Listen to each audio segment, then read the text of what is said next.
اس لیے جو بات وہاں سے ثابت ہوگی اس کا مقام وہ نہیں رہے گا جو قرآن کریم خدا کے کلام سے ثابت ہونے والی چیز کا ہوگا۔ چنانچہ قرآن کریم فرماتا ہے فَبِأَيِّ حَدِيثٍ بَعْدَ اللَّهِ وَآيَاتِهِ يُؤْمِنُونَ کہ اللہ اور اللہ کے کلام کے مخالف کس بات پہ ایمان لاؤ گے۔ یہ بنیادی اصول حضور نے اس کتاب میں مد نظر رکھا ہے اور اس پہ بڑا زور دیا ہے۔ حضور فرماتے ہیں کہ قرآن کریم میں سورۃ نور، اس میں ایک آیت استخلاف کے نام سے مشہور ہے۔ فرمایا وہ آیت قرآنی جسے امت میں آیت استخلاف کے نام سے موسوم کیا جاتا ہے، وہ آیت استخلاف خلافت کے قضیے کا فیصلہ کرنے کے لیے ہمارے لیے ایک آسمانی نور اور رہنما کی حیثیت رکھتی ہے۔ اس سلسلے میں حضور فرماتے ہیں کہ آیت استخلاف میں خدا تعالیٰ فرماتا ہے وَعَدَ اللَّهُ الَّذِينَ آمَنُوا مِنْكُمْ وَعَمِلُوا الصَّالِحَاتِ کہ تم میں سے جو مومن اور نیک ہیں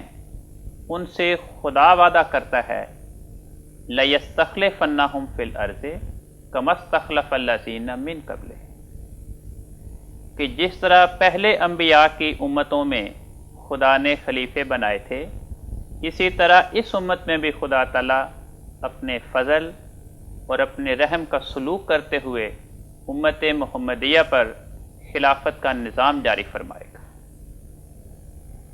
یہ قرآن کریم نے ایک بشارت دی اور ان خلفاء کی علامت یہ فرمائی کہ وَلَا يُمَكِّنَنَّ لَهُمْ دِينَهُمُ الَّذِي ارْتَضَىٰ لَهُمْ اللہ تعالیٰ ان کے اس دین کو ان کے لیے مضبوط کرے گا۔ وَلَا يُبَدِّلَنَّهُمْ مِن بَعْدِ خَوْفِهِمْ أَمْنًا اور ان کے خوف کے حالات کو اپنی خاص نصرت کے نتیجے میں، اپنے فضل اور رحمت کی برسات کے نتیجے میں امن کی کیفیت میں تبدیل کر دے گا۔ حضور فرماتے ہیں یہ آیت استخلاف کا وعدہ دیتی ہے کہ بعض نیک مومن خلافت کے مقام پہ سرفراز ہوں گے اور ان کی اس مقام پہ سرفرازی کی من جانب اللہ ہونے کی دلیل یہ ہوگی کہ ان کے زمانے میں خوف امن میں تبدیل ہو جائے۔ حضور فرماتے ہیں کہ یہ بشارت ہمیں دی گئی، اب ہم نے یہ دیکھنا ہے کہ یہ بشارت اور یہ پیشگوئی خدا نے پوری کیسے کی۔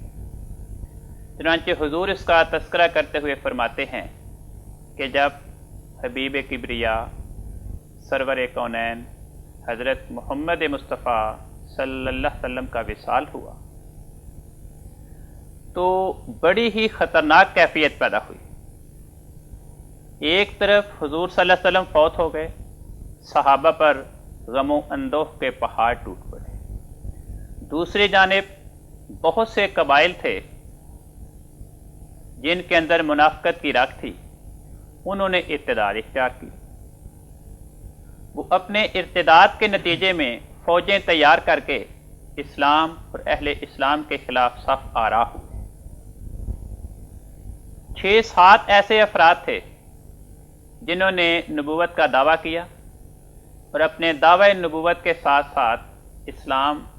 اور صحابہ کا کلا کما کرنے کے لیے فوجیں تیار کیں اور حملہ آور ہو گئے۔ یہ کیفیت تھی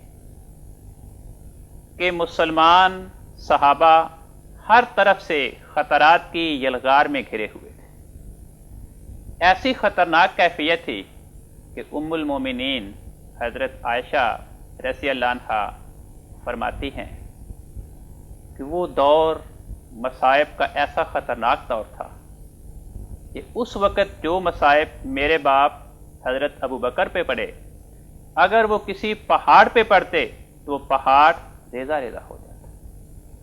اللہ تعالیٰ نے ان مصائب کے وقت میں،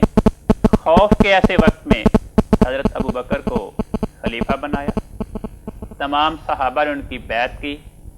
اور انہی کی خلافت کے زمانے میں خدا تعالیٰ نے تمام مرتدین کا کلا کما دیا۔ اتنے مدعیان نبوت تھے، ان کی فوجوں کا اور ان کا خاتمہ ہوا اور خوف کے حالات امن سے تبدیل ہو گئے۔ تو خدا تعالیٰ نے آیت استخلاف میں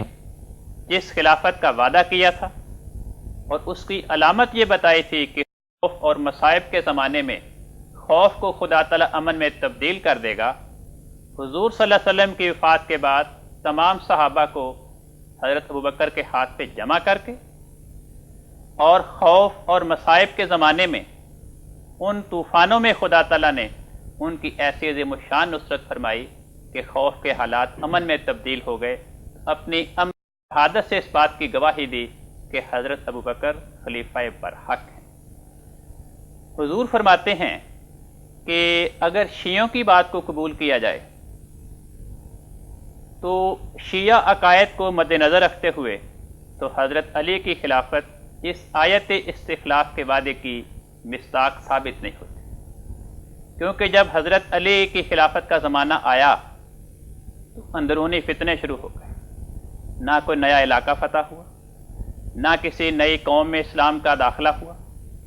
بلکہ لوگ تو اس وقت حیران تھے کہ ہم معاویہ کو قبول کریں یا حضرت علی کو قبول کریں۔ تو وہ زمانہ ایسا تھا کہ حضور فرماتے ہیں بجائے اس کے کہ خوف امن میں تبدیل ہوتا، امن کے حالات خوف کی کیفیت اختیار کر گئے۔ تو حضور فرماتے ہیں کہ اس آیت وعدہ دیا گیا تھا، وہ وعدہ اپنے نقطۂ کمال کو پہنچا حضرت ابوبکر کی خلافت کے زمانے میں۔ تو یہ سب سے بڑا قرآنی ثبوت ہے جو خدا کی طرف سے حضرت ابوبکر کی خلافت کے بارے میں پیش کیا گیا۔ جزاکم اللہ۔ کون صاحب اس ضمن میں جیسا کہ آپ نے فرمایا کہ شیعوں کا یہ نظریہ تھا کہ حضرت علی جو ہیں وہ خلیفہ بلا فصل ہیں، اور حضرت ابوبکر کے بارے میں وہ طرح طرح کے ایسے الزامات لگاتے ہیں اس نقطۂ نظر سے کہ خلیفہ تو حضرت ابوبکر کے اپنے ہی بعض جو ہیں مقام کو بہت نیچے گراتے ہیں۔ اس کے پیش نظر حضرت مسیح علیہ السلام نے اپنی کتاب میں حضرت ابوبکر کے فضائل کا تذکرہ کیا ہے، تو ان فضائل کا جو خلاصہ ہے وہ آپ ہمارے ناظرین کو بتائیں۔ اس سلسلے میں حضور فرماتے ہیں کہ ایک طرف تو یہ کہ حضرت ابوبکر کے ذریعے خدا تعالیٰ نے کیسی عظیم الشان نصرت جماعت صحابہ کو عطا کی، لیکن فرمایا کہ اس کے علاوہ اس بات پہ غور کریں کہ جب حضرت رسول اکرم صلی اللہ علیہ وسلم نے اسلام کی تبلیغ کا کام شروع کیا تو بالغ مردوں میں سے سب سے پہلا بالغ مرد جس نے کفار کے گروہ میں سے نکل کر منکرین کی جماعت میں سے نکل کر آپ کا ساتھ دیا اور آپ پہ ایمان لایا وہ حضرت ابوبکر کا وجود۔ اس کے بعد حضور فرماتے ہیں کہ حضرت ابوبکر نے آپ کی محبت، آپ کی صحبت اور آپ پر ایمان لانے کے نتیجے میں کفار سے طرح طرح کی ایذائیں پائیں، ہر قسم کے مظالم کو انہوں نے برداشت کیا، حتیٰ کہ جب مظالم اپنی انتہا کو پہنچے اور خدا تعالیٰ نے حضرت رسول پاک صلی اللہ علیہ وسلم کو حکم دیا کہ یہاں سے ہجرت کر جاؤ، تو حضرت رسول کریم صلی اللہ علیہ وسلم کی نگاہ خدا کی رہنمائی کے نتیجے میں اپنے ساتھ ایسے خطرناک سفر ہجرت میں اپنا رفیق سفر بنانے کے لیے حضرت ابوبکر کے وجود پہ پڑے۔ چنانچہ حضرت رسول پاک صلی اللہ علیہ وسلم ابوبکر کے پاس گئے اور فرمایا کہ خدا نے مجھے ہجرت کا حکم دیا ہے تو تم میرے ساتھ چلو۔ حضرت ابوبکر کی دل کی صفائی اور محبت اور شجاعت کا حال دیکھیں، انہوں نے ذرا خوف نہیں کیا، کوئی پس و پیش نہیں کی، اس بات کی ذرا بھر پرواہ نہیں کی کہ اگر میں آپ کے ساتھ جاؤں گا تو کتنا لمبا سفر ہے، ہر طرف دشمن خون کے پیاسے کھڑے ہیں، قدم قدم پہ جان کا خطرہ ہے، اور پیچھے میرے بیوی بچے ہوں گے، ان کا کون پرسان حال ہوگا، ان کے ساتھ کفار کیا سلوک کریں گے، ہرگز اس بات کی پرواہ نہیں کی، اور حضرت رسول پاک صلی اللہ علیہ وسلم کے ساتھ اس خطرناک سفر میں رفیق سفر بنے۔ اور یہ قربانی ایسی تھی محبت و فدایت کا یہ ایسا بے مثال نمونہ تھا کہ خدا تعالیٰ کو اتنا پسند آیا کہ اگر خدا نے واضح طور پر کسی صحابی کی قربانی کا، کسی صحابی کی محبت و فدایت کا قرآن کریم میں ذکر کیا ہے، وہ اس سفر ہجرت کی قربانی کا ذکر ہے۔ چنانچہ حضور نے قرآن کریم کی وہ آیت اس میں بیان فرمائی جس میں خدا تعالیٰ فرماتا ہے کہ دیکھو خدا تعالیٰ نے اپنے نبی کی اس خطرناک وقت میں بھی امداد کی، اس اخرجہ الذین کفروا ثانی اثنین، جبکہ کفار نے اپنے مظالم کے نتیجے میں اپنے خدا کے اس نبی کو اپنے وطن سے ہجرت کرنے پہ مجبور کر دیا، اور نبی کیسے گیا؟ ثانی اثنین، دو وجود سے۔ اب حضور فرماتے ہیں کہ یہ خلت خدا کی طرف سے، یہ لقب ثانی اثنین کا خدا نے اپنے کلام میں حضرت ابوبکر کو عطا کیا۔ اپنے کلام میں خدا نے ان کے بارے میں فرمایا اذ یقولو لصاحبہ، کہ جب خدا کا پیغمبر اور خدا کے پیغمبر کا جانثار ساتھی دونوں اس غار میں جمع تھے جس کا ایک ہی رستہ تھا، اور غار کے اوپر خون کے پیاسے کفار کا مجمع تھا، موت آنکھوں کے سامنے رقص کر رہی تھی، بچنے کا کوئی امکان نہیں تھا۔ اس وقت بھی خدا تعالیٰ ایسے خطرناک وقت میں خدا تذکرہ کرتے فرماتا ہے کہ خدا کے نبی نے اپنے ساتھی کو کہا، تو حضور فرماتے ہیں کہ ساتھی رسول اور صحابی رسول کا لفظ حضرت ابوبکر کے لیے اس آیت میں استعمال کیا گیا، اور کہا کہ اے میرے ساتھی، اے ابوبکر غم نہ کر، خدا ہمارے ساتھ۔ تو جو معیت خدا کی نصرت و حفاظت کی حضور صلی اللہ علیہ وسلم کو حاصل تھی، اسی حفاظت الہی، اسی معیت و نصرت الہی میں آپ نے اپنے ساتھی، اپنے عاشق صادق کو شریک کیا۔ حضور فرماتے ہیں اتنی بڑی محبت و فدایت اور قربانی کی مثال ہے کہ اور کسی صحابی کے بارے میں خدا نے اس کا تذکرہ نہیں کیا۔ پھر فرمایا کہ جب حضرت رسول پاک صلی اللہ علیہ وسلم کی وفات ہوئی تو خدا نے تمام صحابہ کو آپ کے ہاتھ پہ جمع کر دیا، اور قرآن کریم جو حضور صلی اللہ علیہ وسلم کی وفات کے وقت مسلسل نزول کے نتیجے میں ابھی ایک جلد میں جمع نہیں ہوا تھا، اور ہر طرف سے خارجی طور پہ، اندرونی طور پہ دشمن کے خطرات میں مسلمان گھرے ہوئے تھے، اور ادھر قرآن کریم بھی ایک جلد میں نہیں تھا، تو خطرہ تھا کہ کہیں قرآن کریم ہمیشہ ہمیشہ کے لیے ضائع نہ ہو جائے۔ تو خدا تعالیٰ نے حضرت ابوبکر اور آپ کی بیعت کرنے والے صحابہ کا انتخاب کیا کہ ان کی دن رات کی کوشش کے نتیجے میں قرآن کریم جو متفرق ہڈیوں کے ٹکڑوں پر، جانوروں کی کھالوں پر، لکڑی کی تختیوں پر، پتھروں کی سلوں پہ لکھا ہوا موجود تھا، کوئی صورت کسی صحابی کے پاس، کوئی کسی کے پاس، کچھ ٹکڑا کسی کے پاس، کوئی ٹکڑا کسی کے پاس، ان تمام متفرق مقامات سے قرآن کریم کو ایک جگہ پہ جمع کر کے اس کی حفاظت کا انتظام کیا۔ اور پھر حضور فرماتے ہیں کہ اگر اس بات کو قبول کیا جائے کہ حضرت ابوبکر رضی اللہ عنہ اور آپ کی بیعت کرنے والے صحابہ، جیسے کہ شیعہ دوست کہتے ہیں، وہ منافقین تھے، مرتدین تھے معاذ اللہ، اس قرآن کریم کی صحت کا اعتبار کیا ٹھہرا؟ کیونکہ جن لوگوں نے قرآن جمع کیا، جن لوگوں کے ہاتھوں سے قرآن کا اشاعت ہوئی، ہمارے پاس ہم تک پہنچا، اگر ان پہ بے اعتبار نہ کیا جائے، وہی قرآن کے دشمن ٹھہرے معاذ اللہ، وہی منافق اور مرتد قرار پائیں، تو جو انہوں نے قرآن جمع کیا اس کے صحیح ہونے کی اور اس کے محفوظ ہونے کی ہمارے پاس کوئی ضمانت نہیں۔ تو ان کے خلاف اعتقادات کا اقرار کرنے کے نتیجے میں ہمیں قرآن کریم کو ہاتھ سے جواب دینا پڑتا ہے۔ تو یہ اتنا بڑا احسان ہے قرآن کریم کو جمع کرنے کا کہ ہم اس کا بدلہ چکا نہیں سکتے۔ پھر حضور فرماتے ہیں کہ خدا تعالیٰ نے ان کے ساتھ کیا سلوک کیا، ان کی محبت، ان کے عشق رسول کو کیسے نوازا۔ فرمایا جب خدا کا سب سے بڑا نبی، سب سے پیارا نبی وصال پاتا ہے، اس کی قبر کے ساتھ تدفین کا شرف عطا کرنے کے لیے خدا تعالیٰ نے حضرت ابوبکر اور حضرت عمر کا انتخاب کیا۔ یہ اتنی بڑی سعادت اور اتنی بڑی خوش نصیبی ہے کہ اگر انبیاء زندہ ہوتے تو وہ بھی اس بات کی تمنا کرتے کہ کاش انہیں وفات کے بعد سید الکونین، خاتم النبیین، سرتاج مرسلین حضرت محمد مصطفیٰ صلی اللہ علیہ وسلم کے پہلو میں تدفین کی سعادت نصیب ہو۔ حضور فرماتے ہیں لیکن یہ سعادت کسی نبی کے حصے میں نہیں ہے۔ اگر ہم یہ سمجھیں کہ یہ دونوں انسان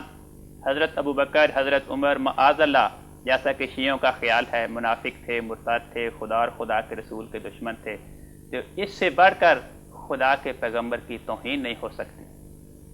کہ خدا نے اپنے نبی کی قبر کو بھی اس کے دشمنوں کی ہمسائیگی سے محفوظ نہ کیا۔ حضور فرماتے ہیں شیعہ احباب کو مخاطب کرتے ہوئے کہ دیکھیں آپ میں سے کون اس بات کو پسند کرتا ہے کہ اس کی قبر یا اس کے باپ کی قبر کفار اور مرتدین اور فساق اور فجار کے ساتھ، جب آپ اس چیز کو اپنے لیے، اپنے ماں باپ کے لیے گوارا نہیں کرتے تو آپ کی غیرت کس طرح گوارا کر سکتی ہے؟ خدا کی غیرت اس بات کو کس طرح گوارا کر سکتی ہے کہ خدا تعالیٰ اپنے سب سے پیارے، سب سے محبوب رسول کے ساتھ تدفین کے لیے ایسے لوگوں کا انتخاب کرے؟ پھر حضور فرماتے ہیں کہ حضرت ابوبکر کے ذریعے خدا تعالیٰ نے دو کام کیے۔ امت مسلمہ کو دینی اعتبار سے دینی تحفہ دینے کے لیے خدا نے قرآن کریم کی حفاظت کا، اس کی اشاعت کا ان کے ذریعے انتظام کیا، اور دنیاوی طور پر مرتدین کا ان کے ذریعے خاتمہ کر کے، منافقین کا خاتمہ کرا کر، مدعیان نبوت کی افواج کا کلا کما کر کے امت مسلمہ کو دنیاوی اعتبار سے امن و امان نصیب کیا۔ اور حضور فرماتے ہیں اگر خدا تعالیٰ حضرت ابوبکر کے ذریعے قرآن کی حفاظت کا کام کر کے دین کو محفوظ نہ کرتا، مرتدین اور مدعیان نبوت کی افواج کا خاتمہ کر کے ان کی زندگیاں محفوظ نہ کرتا تو آج کوئی بھی اس مسلمان دنیا میں موجود نہ ہوتا۔ تو فرمایا آج ہر مسلمان حضرت ابوبکر کی بوئی ہوئی کھیتی کا پھل کھا رہا ہے۔ جزاکم اللہ احسن الجزا۔ مولانا آپ نے ابھی یہ ذکر ہوا ہے شیعہ جو نظریہ خلافت ہے کہ وہ حضرت علی کو خلافت کا حقدار سمجھتے تھے، اس ضمن میں چونکہ ایسا نہیں ہوا اور حضرت ابوبکر رضی اللہ تعالی عنہ خلیفہ بنے، ان کے بعد حضرت عمر اور حضرت عثمان رضی اللہ عنہما، تو اس پر شیعہ احباب یہ اعتراض کرتے ہیں کہ انہوں نے حضرت علی کا حق جو ہے کہ خلافت جو ہے وہ غصب کیا تھا، اور اس اعتبار سے نعوذ باللہ یہ جو تینوں خلفاء ہیں یہ غاصب ٹھہرتے ہیں، اور خاص طور پر حضرت ابوبکر کے اوپر یہ بھی الزام لگاتے ہیں کہ انہوں نے حضرت علی اور حضرت فاطمہ رضی اللہ عنہما کے اوپر بہت سارے مظالم تشدد کی صورت میں کیے۔ تو ان اعتراضات کا حضور نے کیا جواب دیا ہے؟ حضور فرماتے ہیں کہ شیعوں کا یہ الزام تراشی کرنا کہ حضرت ابوبکر نے اہل بیت پر، آل رسول پہ مظالم ڈھائے، ان کے حقوق چھینے، باغ فدق پہ قبضہ کر لیا اور انہیں اس سے محروم کر دیا، فرمایا ان باتوں پہ غور کرنے سے پہلے اس بات کا جائزہ لینا چاہیے کہ حضرت ابوبکر کی زندگی کیسی تھی۔ حضرت ابوبکر جنہوں نے خدا کے نبی کو قبول کرنے کے نتیجے میں، آپ کی محبت کو اختیار کرنے کے نتیجے میں دشمن سے ہر قسم کے مظالم سہے لیکن آپ کا ساتھ نہ چھوڑا، اپنے وطن کو چھوڑنے پہ مجبور ہوئے لیکن خدا کے پیغمبر کا دامن نہ چھوڑا، اپنے اہل و عیال کی پرواہ نہیں کی، آپ کی خاطر ہر قربانی پیش کی۔ انہوں نے خلیفہ بننے کے بعد نہ تو کوئی امیرانہ ٹھاٹ باٹ اختیار کیا، نہ کوئی شاہانہ طرز زندگی اپنائی، بلکہ فقیرانہ طور پر اپنا زمانہ گزارا، نہ خود مال و اسباب جمع کیا بلکہ جو کچھ بھی اپنے پاس تھا وہ بیت المال کو لوٹا دیا، نہ اپنی اولاد کو اپنے بعد مال و اسباب کا وارث بنایا، نہ اپنی وفات کے بعد انہوں نے دنیا داروں کی طرح اپنے بیٹوں کو خلافت عطا کی، تو جس انسان کا یہ نمونہ ہو، کیا اس انسان کے بارے میں یہ سوچ سکتے ہیں اس نے 22-23 سال خدا کے سب سے بڑے نبی کی صحبت پانے کے باوجود، اس کے دائیں بائیں گھومنے کے باوجود، اس کی برکات سے فیضیاب ہونے کے باوجود آل رسول پہ مظالم ڈھائے؟ رسول کے ساتھ تو وہ ہر قسم کی محبت و فدایت کا مظاہرہ کرے، اور رسول کی وفات کے بعد اس کی اولاد کے ساتھ بے رخی کرے، ان پہ مظالم کے پہاڑ ڈھائے؟ عقل اس بات کو قبول نہیں کر سکتی۔ فرمایا بات یہ ہے کہ یہ کہنا کہ فدق اس کے چند درختوں کی خاطر حضرت ابوبکر نے حضرت فاطمہ کو ناراض کیا، ان پہ مظالم ڈھائے، یہ بات درست نہیں ہے۔ حضور اس سلسلے میں فرماتے ہیں اگر فرض کریں کہ حضرت ابوبکر نے حضرت فاطمہ الزہرا، حضرت علی مرتضیٰ اور دیگر اہل بیت کے افراد پہ مظالم ڈھائے تھے، ان پہ مصائب کے پہاڑ ٹوٹے ان کی خلافت کے دوران، تو حضور فرماتے ہیں کہ قرآن کریم کی حکم اور اس کی نصیحت کے مطابق حضرت علی اور دیگر اہل بیت نے جب شیعوں کے خیالات کو قبول کیا جائے اور مدینہ کو یہ دیکھا کہ مدینہ ہمارے لیے امن کا مقام نہیں ہے، مدینہ شیعہ اعتقادات کے مطابق جیسا کہ حضرت ابوبکر کی خلافت کے زمانے میں مصائب کی آماجگاہ بن گئی، وہاں ان پہ ظلم و ستم ہوا، تو قرآن کریم کی نصیحت کے مطابق حضرت علی رضی اللہ عنہ اہل بیت کے بقیہ افراد کے ساتھ ان کی خلافت کے زمانے میں مدینہ سے ہجرت کیوں نہ کرتے؟ کیا خدا کی زمین وسیع تھی؟ ان کا حضرت ابوبکر کی خلافت کے زمانے میں مدینہ کی بستی سے ہجرت نہ کرنا اہل بیت کے بقیہ افراد کا بھی ان کی خلافت کے زمانے میں مدینہ سے ہجرت نہ کرنا بتاتا ہے کہ یہ مظالم کی داستانیں من کھڑت ہیں۔ جزاکم اللہ حسن جزا۔ ہم سب ابھی کچھ گفتگو اس کے بعد تھوڑی دیر کے بعد ہم کریں گے انشاءاللہ تعالی۔ ناظرین کرام، حضرت صلی اللہ علیہ وسلم کے صحابہ کے فضائل اور ان کی قربانیوں کے تذکرے ابھی جاری رہیں گے اس کتاب کی روشنی میں۔ اس دوران حضرت مسیح موعود علیہ السلام کا منظوم کلام جو حضرت صلی اللہ علیہ وسلم کے صحابہ کی ہی مدح اور توصیف پر مشتمل ہے، وہ آپ سماعت فرمائیں محترم قمر داؤد صاحب کھوکھر کی آواز میں۔ ان الصحابۃ کلہم کزکائی،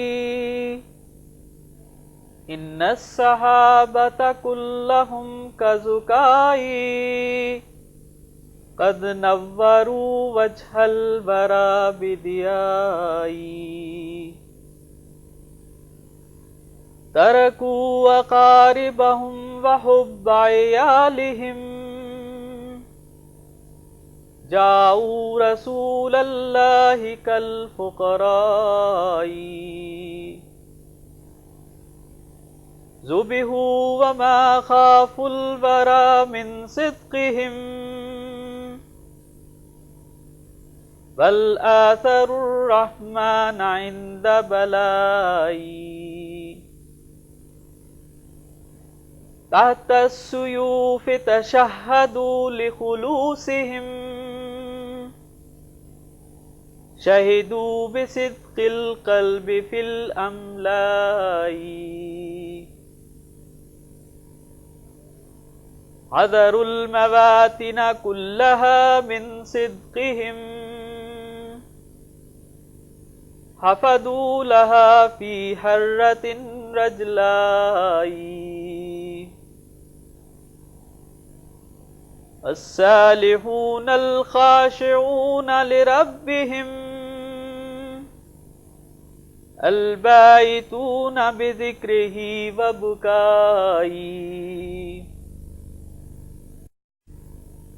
قوم کرام لا نفرق بینہم، كانوا لخير الرسل كالعداء، إني أرى صحب الرسول جميعهم عند المليك بعزة قاساء، فانظر إلى خدماتهم وثباتهم ودع العدا في غصة وسلائی یا رب فرحمنا بصحب نبینا واغفر وانت اللہ ذو آلائی.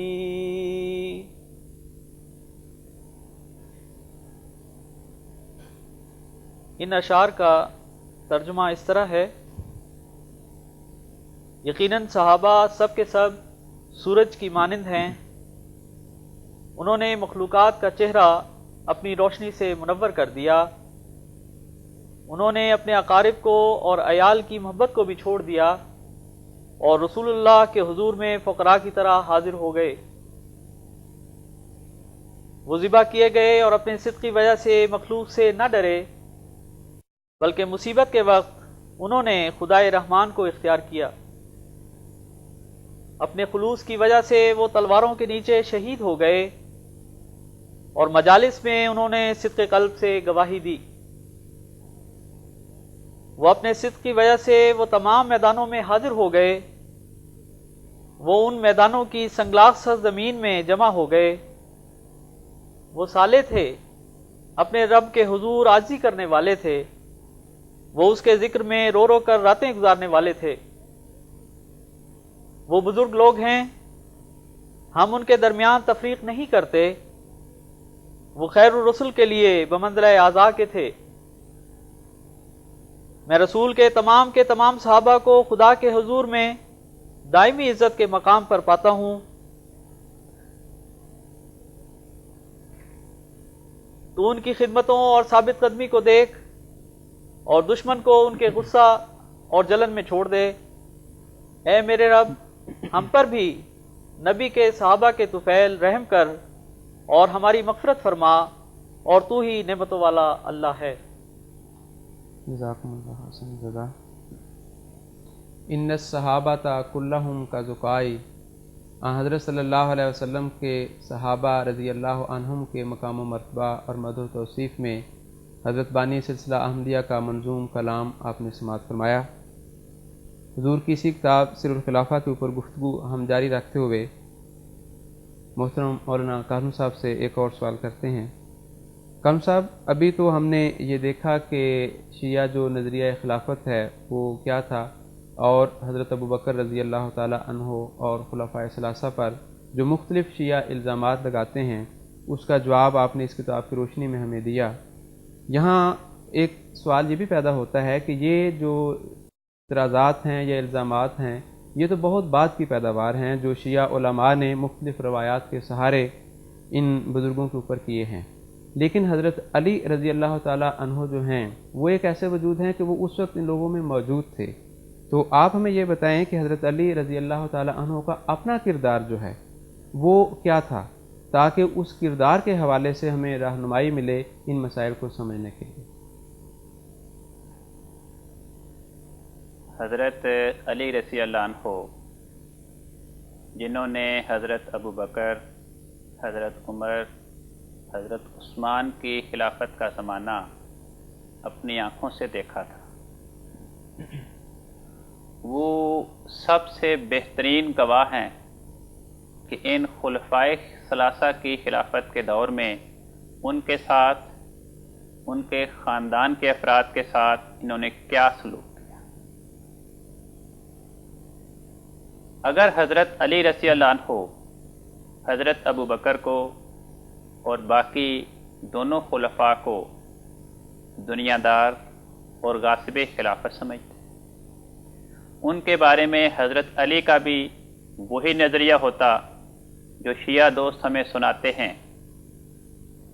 تو ان کا نمونہ اور ان کا رویہ اس سے مختلف ہوتا جو انہوں نے دنیا کے سامنے پیش کیا. حضرت علی رضی اللہ عنہ حضرت صدیق اکبر اور باقی ان کے بعد آنے والے دونوں خلفاء کی بیعت میں شریک ہوئے. ان تینوں خلفاء کی انہوں نے بیعت کی. خلفائے ثلاثہ کی اقتداء میں ان کے پیچھے نمازیں باجماعت پڑھتے رہے، ہر مشکل معاملے میں خلفائے ثلاثہ کے ساتھ ان کے مشوروں میں شریک رہے، ان کی شورا میں حصہ لیتے رہے، ہر موقع پر انہوں نے خلفائے ثلاثہ کی امداد کی اور بھرپور حصہ لیا ان کی امداد میں، ان کی تعریفیں کی۔ اگر یہ سمجھیں کہ حضرت علی رضی اللہ عنہ حضرت ابو بکر یا تینوں خلفاء کو دنیا دار سمجھتے تھے، غاصب خلافت سمجھتے تھے، آل رسول کا دشمن یقین کرتے تھے، انہیں اہل بیت پہ مظالم ڈھانے والا سمجھتے تھے، تو ان کے ساتھ یہ کردار نہ ہوتا۔ عجیب بد نصیبی کی بات ہے کہ شیعہ دوستوں نے ایک نیا عقیدہ تراش لیا۔ وہ یہ کہتے ہیں کہ حضرت علی نے جو ان کی تعریف کی، ان کی بیعت کی، ان کے پیچھے نمازیں پڑھیں، یہ اپنے دل کی رضا سے ایسا کام نہیں کیا۔ دل سے انہیں برا سمجھتے تھے، لیکن اوپر سے اسے وہ تقیہ کے نام سے موسوم کرتے ہیں کہ دل میں کچھ اور ہو اور انسان اپنے قول و فعل سے اظہار کسی اور بات کا کرے۔ تو کہتے ہیں کہ حضرت علی نے خلفائے ثلاثہ کی خلافت کا زمانہ تقیہ کے ساتھ گزارا ہے۔ اب یہ ایسی بات ہے کہ اس کا تصور کر کے بھی حضرت علی کے بارے میں ایک صاحب ایمان انسان کے رونگٹے کھڑے ہو جاتے ہیں، کیونکہ اس کو قبول کرنے کے نتیجے میں یہ تسلیم کرنا پڑتا ہے کہ معاذ اللہ حضرت علی رضی اللہ عنہ وہ خود دنیا دار تھے، وہ محض بعض دنیاوی مفادات کی خاطر انہیں دنیا دار اور غاصب خلافت منافع کو مرتد سمجھنے کے باوجود ان کی ہاں میں ہاں ملاتے رہے، ان کی بیعت کرتے رہے، ان کے پیچھے نمازیں پڑھتے رہے۔ اب ظاہر و باطن میں ایک نہ ہونا یہ مومن کی نشانی ہے۔ مومن اور مخلص تو وہی ہوتا ہے، خدا کے مقربین کا ظاہر اور باطن بالکل ایک ہوتا ہے، ان کے اندر دو رنگی نہیں ہوتی کہ دل میں تو کسی کو منافع کو مرتد سمجھیں اور ظاہری سلوک کے اعتبار سے اپنی زبان سے ان کی تعریف کریں، ان کی ہاں میں ہاں ملائیں، ان کی مجلس مشاورت میں شریک ہوں۔ دیکھیں قرآن کریم یہ بتاتا ہے کہ وفا کا سلوک یہ ایک مومن کی بنیادی نشانی ہے۔ حضرت ابراہیم علیہ السلام کا قرآن کریم نے تذکرہ کیا اور ان کے نام کے ساتھ ان کی بنیادی خوبی یہ بیان کی کہ ابراہیم الذی وفا، ابراہیم وہ خدا کا پیارا انسان تھا جس نے وفا کا مظاہرہ کیا، بے وفائی نہیں کی۔ چنانچہ قرآن کریم فرماتا ہے کہ جب حضرت ابراہیم علیہ السلام نے دیکھا میرا باپ، میرے گھر کے افراد، میری قوم کے افراد بت پرستی کی دلدل میں پھنسے ہوئے ہیں، خدا کی طرف منہ نہیں کرتے، گمراہی کا شکار ہیں، تو ان کی ہاں میں ہاں نہیں ہے، ان سے بیزاری کا اظہار کیا، انہیں خدا کی توحید کا پیغام پہنچایا، ہر قسم کی تکلیف برداشت کی، آگ میں جانا منظور کر لیا، لیکن ان کی ہاں میں ہاں نہیں ملائی، مداہنت کا طریق نہیں اپنایا، اور یہی نیکوں اور ابرار کی سیرت ہے۔ حضور فرماتے ہیں کہ جو لوگ ایک قدیر خدا کی ذات پہ توکل کرتے ہیں وہ ایسا نمونہ پیش نہیں کرتے کہ اندر سے کچھ اور ہوں، باہر سے کسی اور نمونے کا اظہار کریں۔ حضور فرماتے ہیں کہ قرآن کریم ان جادوگروں کا مدح و ثنا کے طور پہ تذکرہ فرماتا ہے جو فرعون کے کہنے پر موسیٰ علیہ السلام کے مقابل آئے۔ موسیٰ علیہ السلام کے ذریعے انہوں نے خدا کی قدرت کا نشان دیکھا، دلوں میں ایمان کی چنگاری پیدا ہوئی، ایمان لے آئے۔ اس منظر کو دیکھ کر فرعون نے ان جادوگروں کو قتل کی دھمکی دی کہ میں تو تمہیں جان سے مروا دوں گا۔ اب وہ لوگ دیکھیں، انہوں نے وہاں پر بھی